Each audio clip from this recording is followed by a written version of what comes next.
Hi hello నమస్తే welcome to Suman TV. 350 రచనలు, 150 కావ్యాలు, ఇంకే మరెన్నో కథలు పై సంబంధించినటువంటి భారతదేశ సంస్కృతి సాంప్రదాయాలకి ఇటు తెలుగు భాష సంస్కృతి కాపాడే ఉద్దేశంతో గత 3 దశాబ్దాలుగా తను పట్టిన పెన్నును వదలకుండా కవిగా రచయితగా అటు జాతీయ స్థాయిలో ఇటు రాష్ట్ర స్థాయిలో కూడా ఎన్నో ప్రశంసలు పొందడం మహబాద్ పట్టణం చెందినటువంటి కవి రచయిత గుర్రపు సత్యనారాయణ. ఎన్నో రచనలు, అన్ని రచనలు కూడా అందరినీ మేల్కొల్పే విధంగా ఉంటాయని చెప్పేసి తన కవితా సంపుటిని కూడా ప్రచురించి కూడా ఎన్నో బుక్స్ కూడా రాసిన సందర్భాలు కూడా ఉన్నవి.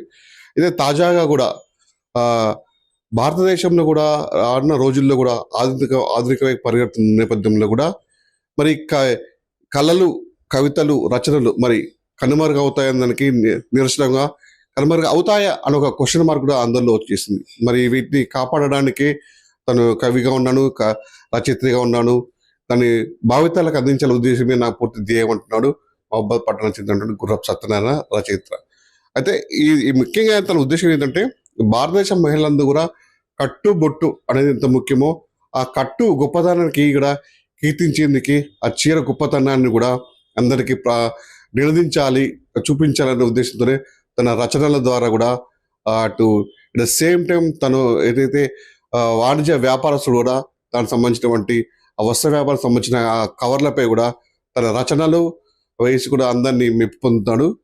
ప్రస్తుతం మనతో పాటు కవి రచయిత్రి గుర్రపు సత్యనారాయణ మనతో పాటు ఉన్నారు. అడిగి తెలుసుకుంటారు కదా. నమస్తే.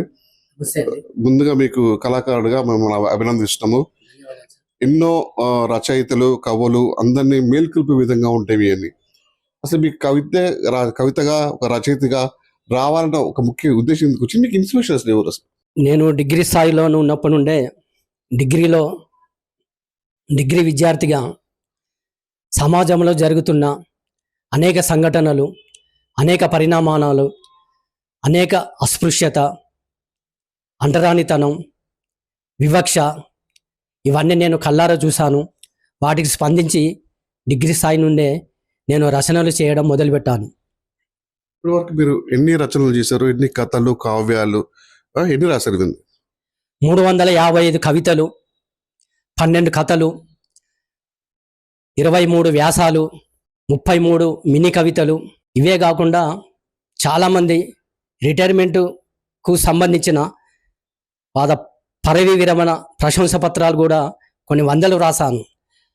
వాటన్నిటిని కూడా వాళ్ళు ఫ్రేమ్ ద్వారా బంధించి వాళ్ళ రూమ్లలో పెట్టుకొని అవి చూసుకున్నప్పుడల్లా మీరే గుర్తుకొస్తున్నారు సార్ అని చెప్తున్నారు.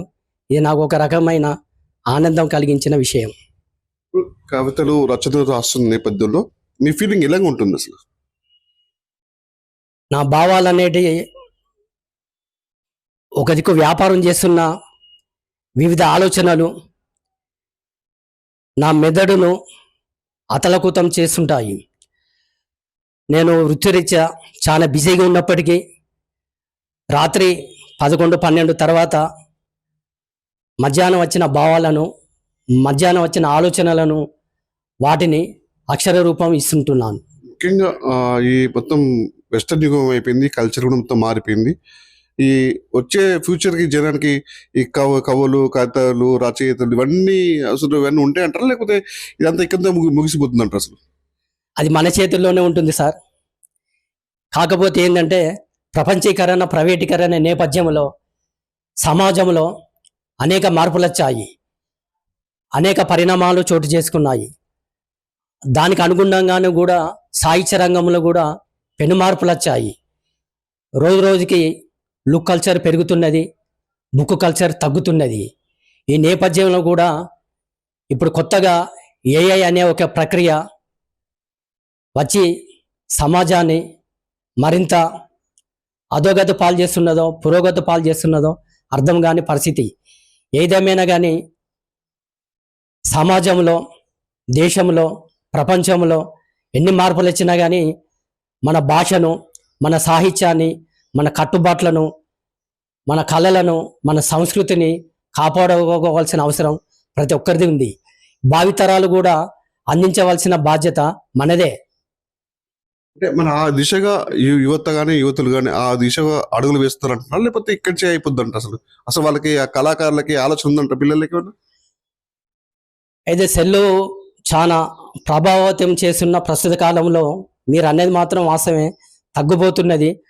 వాళ్ళకు తగ్గిపోకుండా పండుగల పట్ల, సంస్కృతి పట్ల, కళల పట్ల వాళ్ళని కూడా మమేకం చేసి ఆ గొప్పతనాన్ని, ఆ విశ్లేషతను, ఆ విశిష్టతను వాళ్ళకి వారికి చెప్పుకుంటూ వాళ్ళను కూడా పరిరక్షించవలసిన బాధ్యత, అవసరాన్ని మనం కల్పించవలసిన బాధ్యత మన అందరిది పైన ఉంది.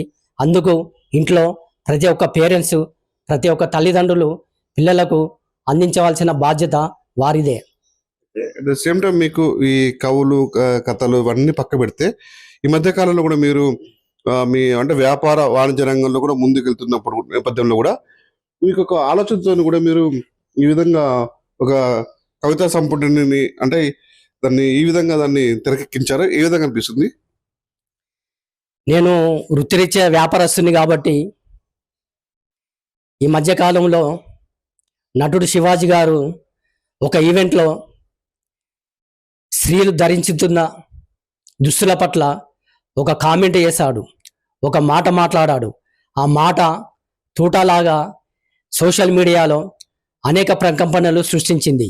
దానికి స్పందించి భారతదేశం అనేక సంస్కృతి సాంప్రదాయాలకు పుట్టినిల్లు.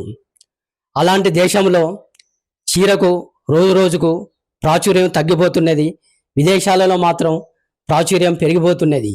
చీరకున్న గొప్పతనాన్ని, చీరకున్న హుందాతనాన్ని, చీరకున్న గౌరవాన్ని యువతులకు, ముఖ్యంగా రాబోయే యువతరానికి, యువతులకు అందించాలన్న ప్రధాన సంకల్పంతో చీరలకున్న గొప్పతనాన్ని, హుందాతనాన్ని, గౌరవాన్ని పెంపొందించే విధంగా దాదాపు ఒక 4 కవితలు రాయడం జరిగింది.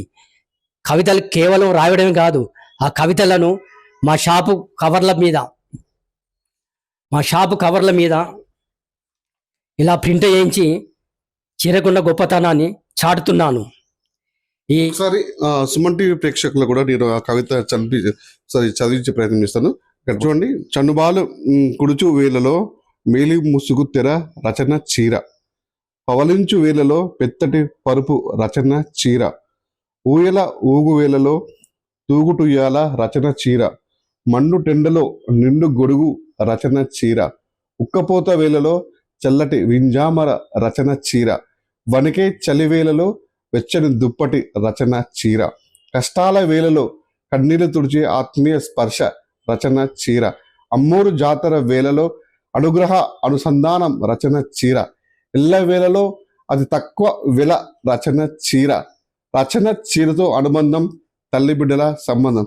చూసారా, ఇది కవి తనకు సంబంధించినటువంటి ఆ కవితని ఈ విధంగా ఒక కవర్పై తను ఇస్తూ అటు ఎవరైతే కస్టమర్స్ ఉన్నారో ప్రతి ఒక్కరికి, ఆడపడుచులకి ఇస్తూ కూడా వాళ్ళు కూడా ఈ కవితలు చదువుతుండగా చీరలను గొప్పతనం తెలుసుకునేందుకు తను చేసిన చిరు ప్రయత్నం అని చెప్తున్నాడు. అంటే భారతదేశంలో రోజుకి మహిళలు ఇటువైపు అంటే పొరుగు దేశాలు మన చీర వైపు ఆసక్తిగా చూస్తుంటే మన భారతదేశంలో మాత్రం చీర కల్చర్ పోతున్నారు. ఆ గొప్పతనం వాటిని మనం కాపాడుకోవాల్సిన బాధ్యత మనపై ఉంది.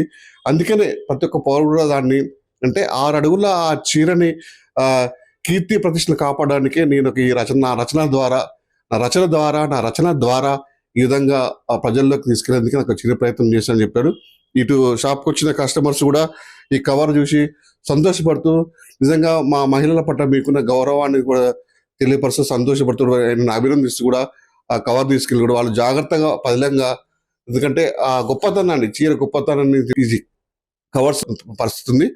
ముందు రోజుల్లో కూడా భావితరాలకు కూడా ఈ తెలంగాణ తెలుగు భాష సంస్కృతి సాంప్రదాయాలపై కూడా మక్కువ పెంచాలి, కూడా వాళ్ళని అన్ని విధాలుగా రాణించాలని చెప్పేసి కూడా తన కవుల ద్వారా కానీ, కథల ద్వారా కానీ, కావ్యాల ద్వారా కానీ అందరికీ ఆదర్శం తీసుకొచ్చే కవితలు రాస్తారని చెప్పేసి మహబాద్ చెందినటువంటి ఈ కవి, కళాకారు, రచయిత గురు సత్యనారాయణ అందరికీ ఒక ఆదర్శంగా నిలవాలని చెప్పేసి మనం కూడా కోరుకుంటున్నాం.